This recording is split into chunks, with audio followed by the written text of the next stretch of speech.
Thank you for getting up and offering your questions. Please go ahead. Thank you. What about pharmacogenetics? We all respond differently. I started a cannabinoid pharmacogenetic company, but recognize the science just isn't there yet. And yet there's a few companies that are swearing that they have it. What do you know? What's your opinion? So one of the comments I have is I had a chance, one of my patients did do one of those kind of cannabinoid genetic tests. And the thing that bothered me about it was that on the paperwork that came back, it reported that her child was at a high likelihood of becoming cannabis dependent. And that really bothered me because she was like, oh, now he's going to be addicted and all this. And there's really no evidence of that. And again, medical use, we're not talking about addiction and dependence. We're talking about an endocannabinoid dysfunction, and we're trying to treat that. So if you do one of those tests, be very careful with what results you get and make sure that you remember that just because you may have a SNP or a gene, it does not necessarily correlate to what your experience is going to be with cannabis. So I had talked to that company and said, you need to remove that off of the test because, again, it's kind of like saying, oh, you're 85 and you're starting cannabis and you did this test, now you're going to turn into a person who's addicted to cannabis. And it's extremely unlikely. So I just want to make sure that people interpret those results carefully. I just want to point out that while our genetics can point us in directions and give us a few clues about what might be the case, there's this huge realm of epigenetics, which are the factors that turn on and off the genes and affect what happens when those proteins are expressed. And there's just so much complexity. I like the idea that people are trying to tie up these levels of complexity into systems that may eventually give us usable data, but I think, as you mentioned, we're pretty far from that right now. And just a really quick comment on the epigenetics, and it's largely affected by lifestyle. So it comes back to the idea of physiological context. What exactly is happening in the system? What is it bombarded by? What kind of conditions has it been under? That's going to largely affect your response to whatever it is, whatever stimuli we're talking about, whether it be cannabinoids or a pharmaceutical or any other compound. Yep. Awesome day, guys. Thanks for everything and your leadership and mentorship through the years. I'm from Florida. My name is Dr. Barry Gordon. Bonnie, you said something that was so interesting to me, that as California advanced out of their medical into the legal adult responsible use stage, that actually the medical products were harder to get, right? And that's one of the things that we're seeing in Florida right now. We're in that middle zone where we're still medical, but we know we're going towards legal adult responsible use.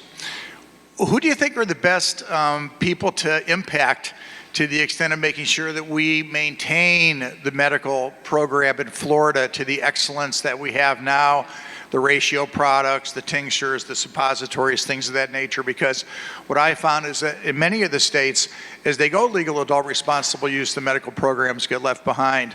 Second question, now that it's legal in California, have you ever given any consideration towards slipping a little sublingual 5 milligram mint or something into the sublingual space while you're actually examining your elderly patient for the first time, so that in that half hour visit with family and patient, that they can actually experience that first time, so to speak, intoxication of cannabis?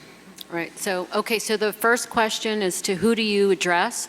You have to go to your government. You have to, and it might behoove you to go as a group. The Society of Cannabis Clinicians is a great group to use as a resource. You don't want to repeat what happened here in California. I mean, we were the grand social experiment. It got passed by Californians and nobody, the state didn't want to do anything, politicians didn't want anything, doctors called in law enforcement to go after the doctors in the beginning. It was terrible. So what really wasn't done very well. And what ended up happening here in California is that we had a mandate to regulate medical, and then legalization came on the ballot.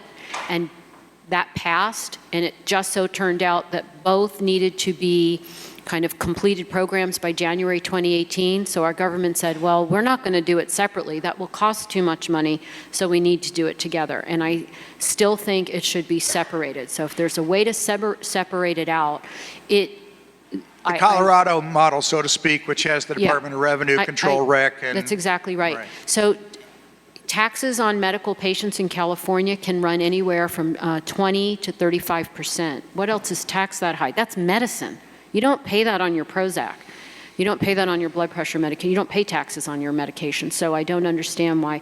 And I think it just goes back to the fact that our government still looks at this as medical cannabis as a hoax, despite all this time and all these reports. And that, oh yes, select, oh, this patient it might help, and that little child it might help. But they don't really realize, because they just don't live in the world that we live in here.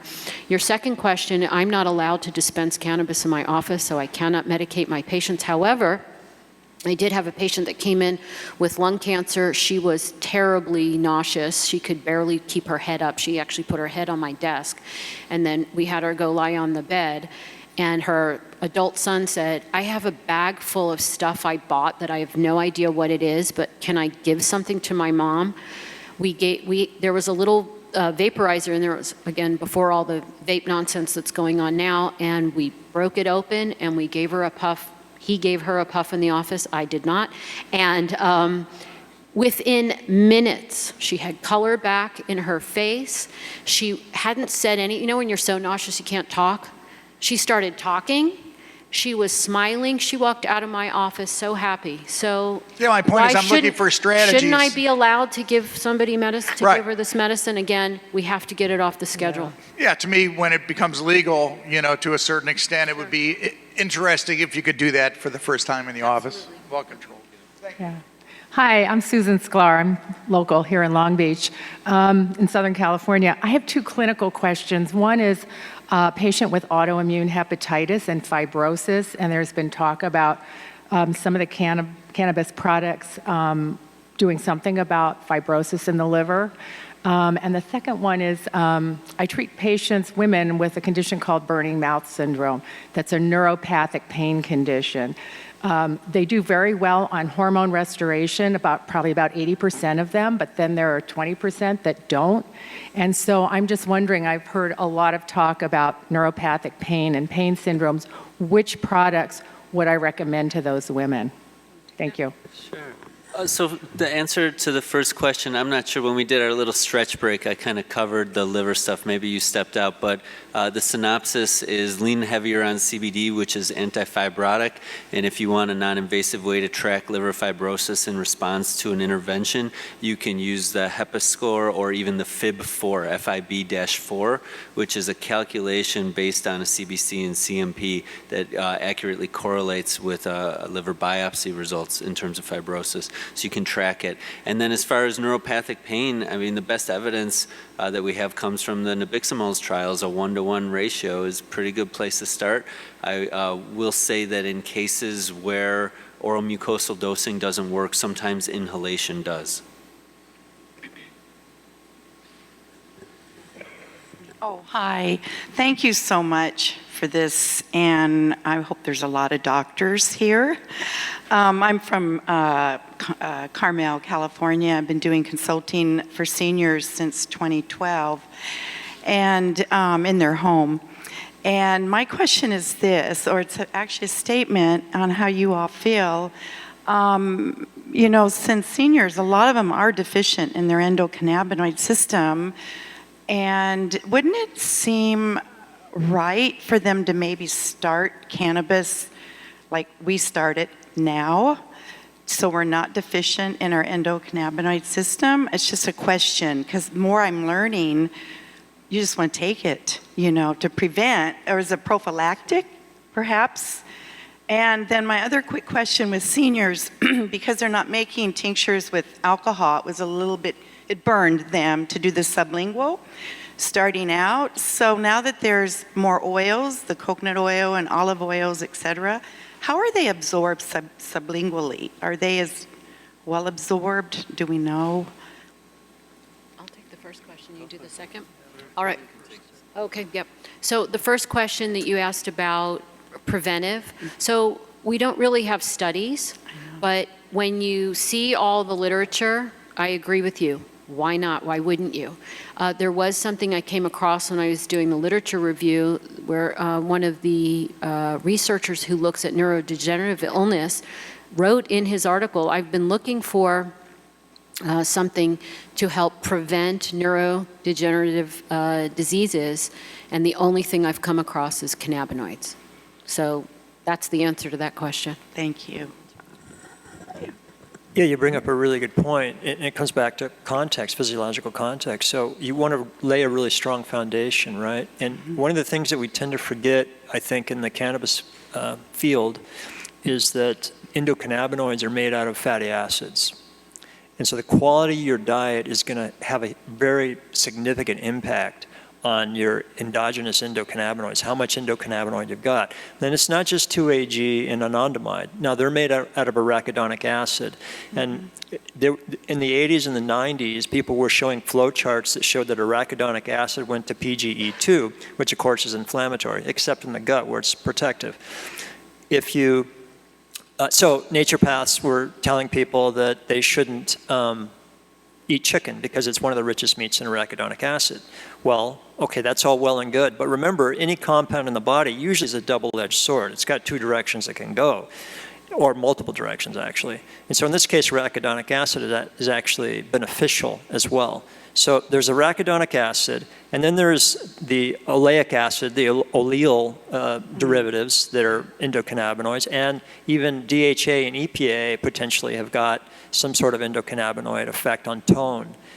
So if we're eating well, and so remember this, if you're endocannabinoid deficient, it's not about taking cannabis. It's about let's eat well, play, upregulate our physiological system by playing and having a euphoric experience, and not just cannabis-induced, but life-induced. And those things in themselves will make a huge difference in terms of the baseline of the endocannabinoid system. Then, certainly if we need cannabis or some other compound, that it makes sense.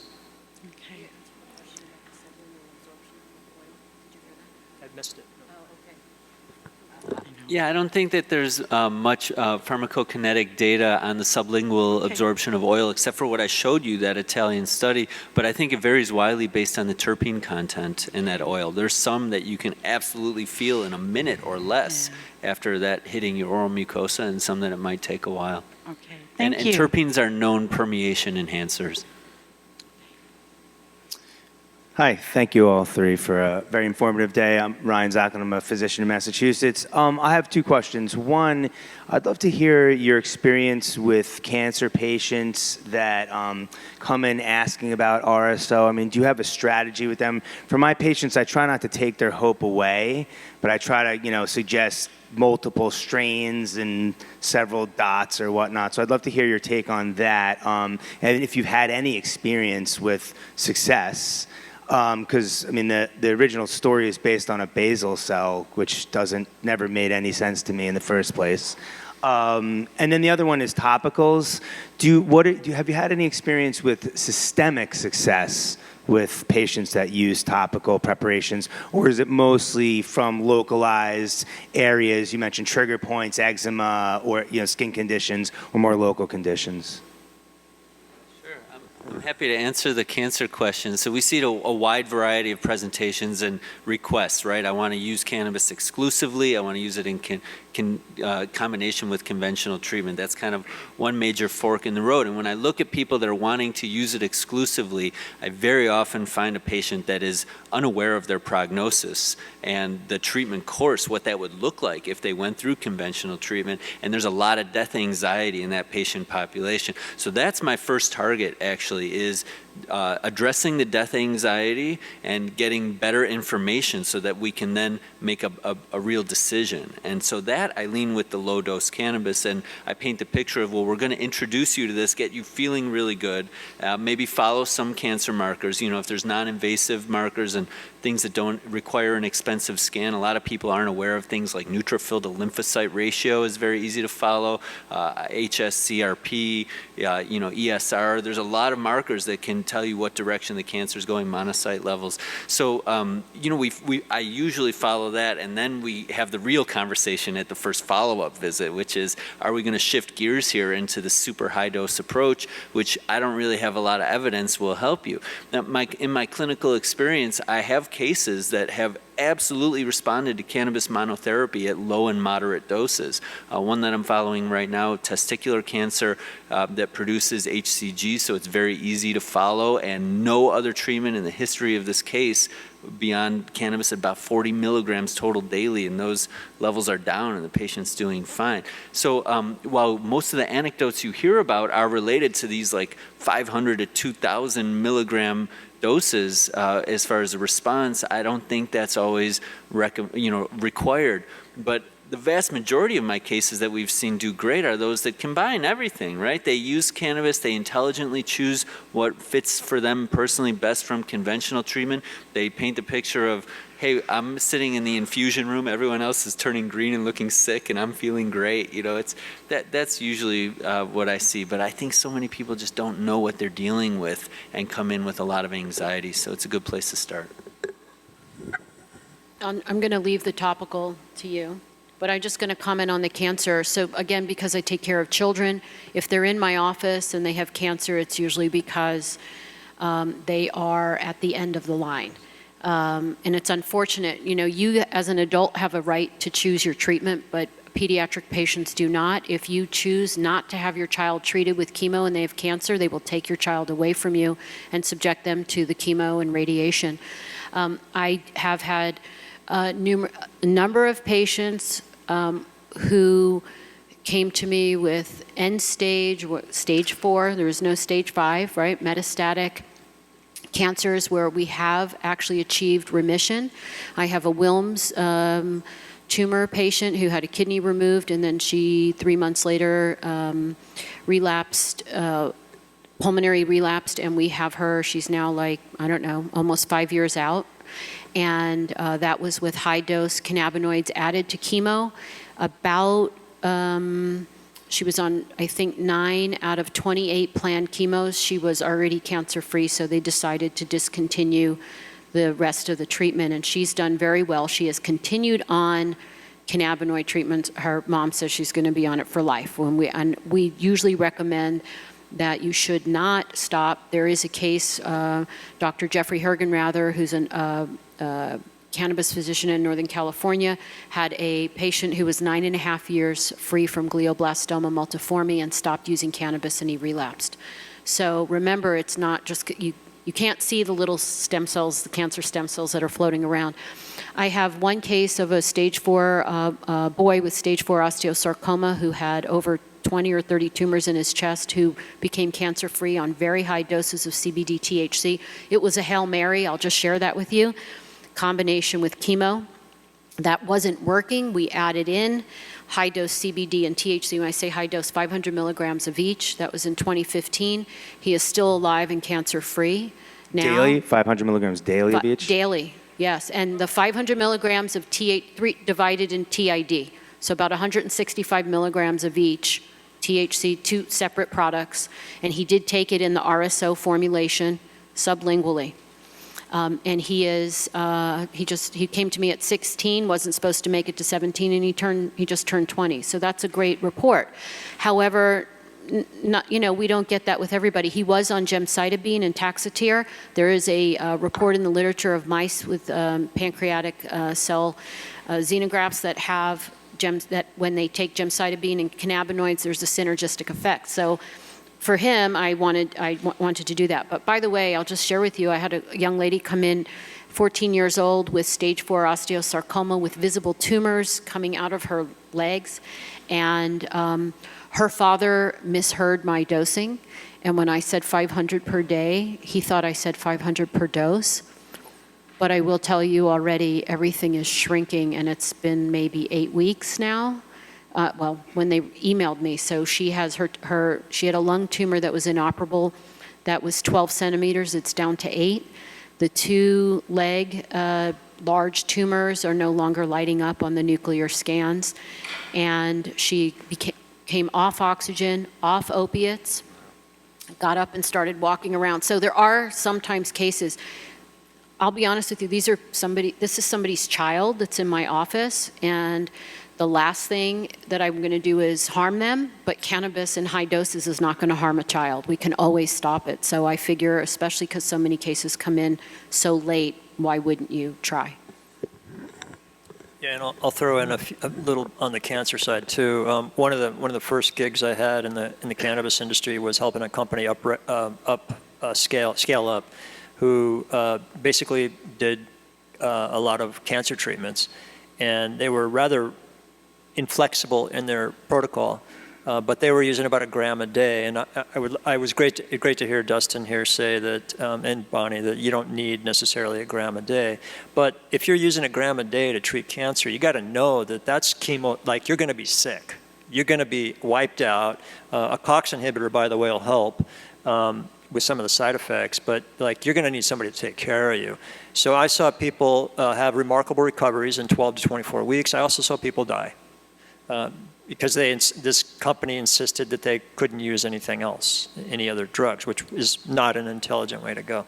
What was the topical question? Topicals. Just what kind of, have you seen any systemic benefits from topicals other than local? So there's a physician on the East Coast named Dr. Deborah Kimless, who is actually got some interesting case studies on using topicals for cancer, which makes you think about dosing, because certainly if the effects of the topicals are to reduce the cancer, if it's a direct effect, then that's pretty low dose.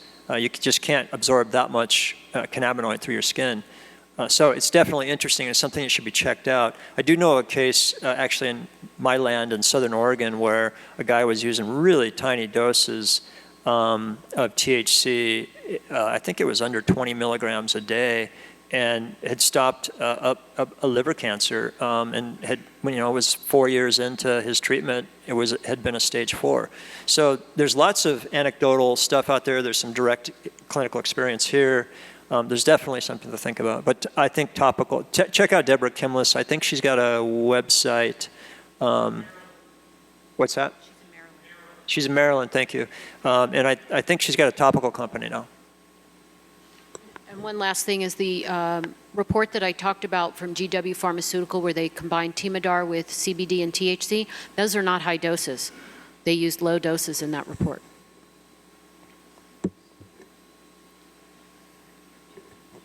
Ladies first. Thank you. Hi. So I just wanted to ask about applications of, of cannabis for acute pain. I know, of course, it seems to suit well for chronic pain, but with acute pain, my understanding is that it can magnify that. Can you speak to what kind of protocol and dosage you may suggest for acute pain, if it is at all a good match for that? So topical cannabis is an excellent first aid remedy for acute pain, even in the naive user. I think it's great on bee stings and other things like that. This really needs to be framed in some ways as a first aid kind of a home remedy. But systemic use in a naive user, THC can absolutely exacerbate acute pain. Less likely to do so in someone that is an experienced THC user. And I don't think there's much data on CBD for acute pain, and I haven't seen it used that way very much. Okay. All right. Thank you. Thank you. Hi, Derek Johnson, physician from Park City, Utah. Thank you all for sharing your knowledge with us today. We touched briefly on perinatal exposure, and based on the current literature, I'm just curious as to how you all are counseling your patients who are either pregnant and using, or new moms who are either using or interested in using? Sure. So, number one is really document this clearly and copy the OB team with your chart notes and a letter and everything. But, the way I think about it is in a couple different categories. So there's the women that are doing really well using cannabis to treat a chronic condition that then become pregnant, right? And in that situation, we have to weigh the risks and benefits of removing this current treatment, what the alternatives might be, and what their risk is for mom and baby. And I think these categories have kind of been done away with, but we might consider cannabis like a category C medication, or maybe somewhere in between a B and a C when it comes to pregnancy. So, one example we could talk about, which is probably the two most common, would be chronic pain and PTSD, right? So if a mom is doing really well treating her chronic pain and PTSD, she becomes pregnant, and then we want to remove the cannabis, what are our other options? Well, how about NSAIDs and Tylenol? Not great for pain. How about opioids in pregnancy? Not great. Neonatal abstinence syndrome, right? Cannabis does not cause NAS. Let's look at PTSD. More mild treatment might be SSRIs. Those do cause neonatal abstinence syndrome, and they're not very effective. So then what are we left with? The benzodiazepines and other anxiolytics. I think the risk-benefit ratio favors the cannabis over the benzodiazepines. So that's how you kind of work it in the assessment and really spell it out, that there's already a level of efficacy, and what we're going to do is make sure that there's no combustion, so mom's not inhaling smoke. We're using the lowest effective dose. We're avoiding tolerance building, which means we're avoiding causing a dysregulation of the endocannabinoid system. And we're going to follow this mom and monitor her, and then be extraordinarily vigilant when it comes to the perinatal period, because you do not want an interruption of bonding and initiation of breastfeeding, which will happen when Child Protective Services gets involved, because some nurse is concerned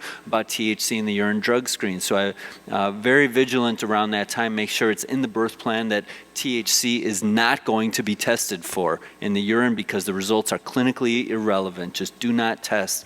It requires a lot of work and communication, but you can do it successfully. So then the other case is someone with morning sickness. And no, we're not going to just say, oh, you've got mild morning sickness, why don't you try cannabis? It's more like, why don't you try ginger, right? And try changing your diet. But when it's hyperemesis gravidarum that's refractory to antiemetics, and we're considering a PICC line, which is the more favorable risk-benefit ratio, cannabis or the PICC line. It's not rocket science, but it requires a lot of work and advocacy and education.